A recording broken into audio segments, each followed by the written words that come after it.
Victor Romano came home 3 hours earlier than planned. He didn't call ahead. He never did. The car dropped him at the side entrance, and he walked through the quiet halls of his own house the way he walked through everything. Silent, watchful, unreadable. Then he heard laughter. Not staff laughter. You can do it, not Luca! television. A child's laugh, bright and real, coming from the therapy room down the east hallway.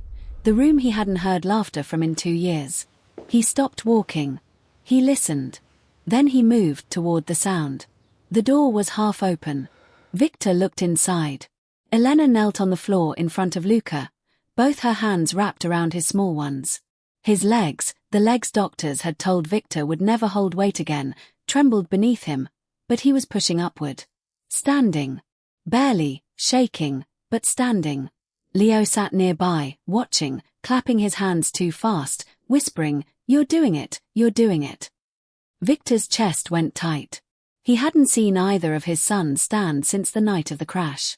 Elena looked up and saw him in the doorway. Her whole body went still. "What are you doing with my children?" Victor said, his voice low, dangerous in a way that made even Elena flinch.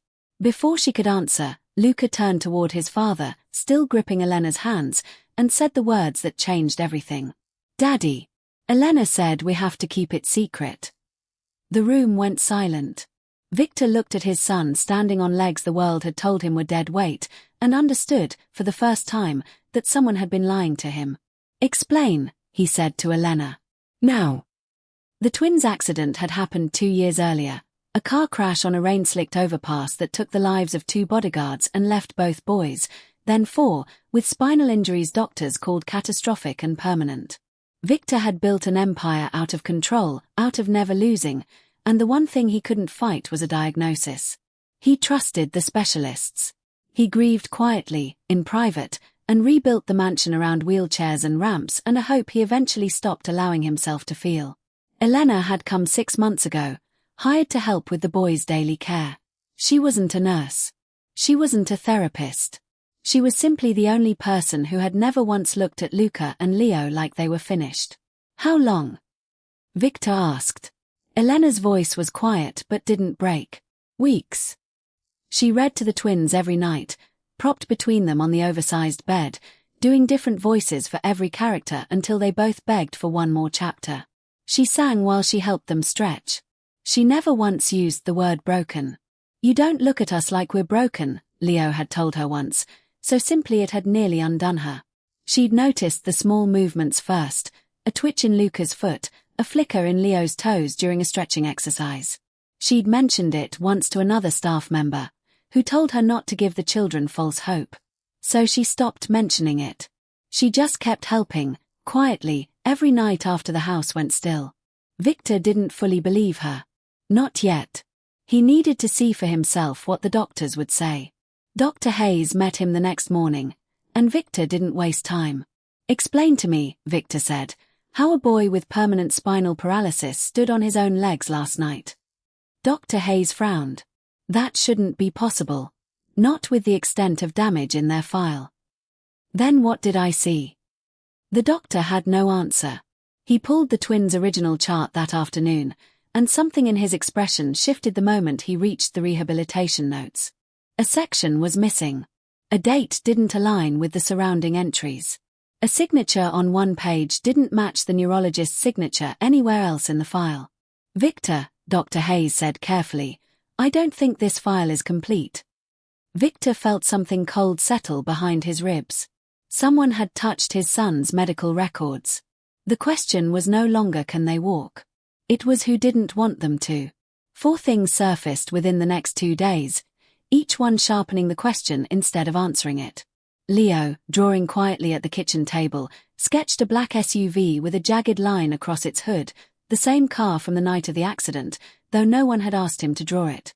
Luca went rigid and silent every time Uncle Marco entered a room, clutching Elena's sleeve until the older man left again. No one had noticed the pattern before. Now Victor couldn't stop seeing it.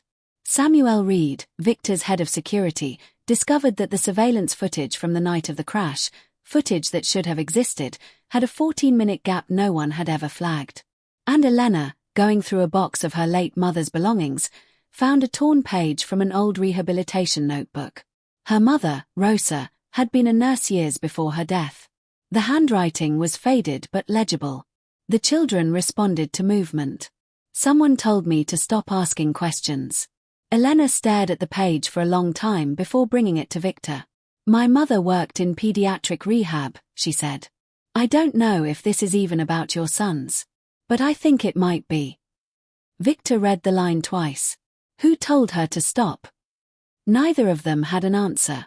Not yet. Dr. Hayes called 2 days later, his voice tighter than before. He'd gone back to the twins' original examination, the one taken the night of the accident, before any of the follow-up records existed. Their injuries were real, he told Victor. But the original assessment gave them a real chance at partial recovery. Someone rewrote the prognosis afterward. Someone made it sound permanent when it never was. Who had access to rewrite it? Dr. Hayes hesitated. Someone with family authorization. Not hospital staff. Someone close to you. Victor sat with that sentence for a long time after the call ended. That night, he found Elena alone in the hallway outside the twins' room. How long have they actually been able to do this? He asked. They couldn't. Not at first, Elena said. They started moving once I stopped treating them like they should be afraid to try. Why didn't you tell me? Because every time I tried to tell someone, she said, they told me your children were already lost. I didn't want to be wrong in front of you. I didn't want to give you something and then take it away. Victor looked at her, and for the first time in 2 years, something in his chest loosened instead of tightening. The next clue came from Leo, who almost never spoke about the accident at all. The black car, he said one evening, out of nowhere, still coloring at the table. Victor knelt beside him carefully. What about the black car, buddy? Leo pointed, without looking up, toward a framed photograph on the hallway wall. Marco, smiling beside Victor at a family dinner years earlier. The man who drove it, Leo said. The room went very quiet. Victor didn't accuse anyone. Not yet. But he watched his uncle differently after that. The calm, steady man who had stood beside him through every crisis of his life, who had always claimed to protect this family above all else. Samuel brought everything together 3 days later, the missing footage, finally recovered from a backup server no one remembered existed. Old vehicle logs that placed a second car at the crash site that night. The original, unaltered medical assessment, and Rosa's notebook, now read in full. The crash hadn't been an accident. It had been an attempt on Victor's life. The twins, strapped into the back seat, had unintentionally witnessed part of it. A face, a vehicle, details too dangerous to ever surface. Afterward, someone close to the family had altered the medical records, ensuring the world believed the boys could never recover enough to remember, let alone speak. Marco's name appeared on the internal authorization for the amended file. He didn't confess. He didn't need to. The evidence did that for him, piece by piece, until there was nothing left to explain away. Victor sat with the weight of it quietly. The people closest to him had let him grieve his sons as if they were already gone, rather than risk what they might one day remember. And somewhere in the middle of that betrayal, a nurse's daughter who owed him nothing had simply refused to stop trying. That evening, Victor knelt in front of Luca. "Do you want to try again?" he asked. Luca reached for Elena's hand first, then for his father's. Victor took it without hesitation. Slowly, legs trembling, Luca pushed himself upward. He stood, 3 seconds, 4, 5, before easing back down, breathless and grinning. Victor's eyes filled, though he didn't let the tears fall. Leo tried next. He didn't fully stand. But his foot slid forward, deliberate, half an inch of motion that meant everything. Victor understood then that this wasn't one miracle moment. It was the beginning of something much longer. Later, alone, he read the last entry in Rosa's notebook. Someone wants these children to remain helpless. If nobody listens to them, they will never tell the truth. He looked at Elena, standing quietly in the doorway, and finally understood what she had actually given his sons. Not just movement. A reason to keep trying to be heard. "I came home tonight thinking I was protecting my children," Victor said. He paused. "I didn't realize they had been protecting me." In the weeks that followed, Victor opened a full investigation into the crash and the falsified records, and the truth Marco had buried finally came into the light. Elena stayed on with the twins, no longer hiding anything, working openly now with Dr. Hayes on a real rehabilitation plan. Progress was slow, and some days harder than others, but it was real, and for the first time in 2 years, Victor let himself believe in it.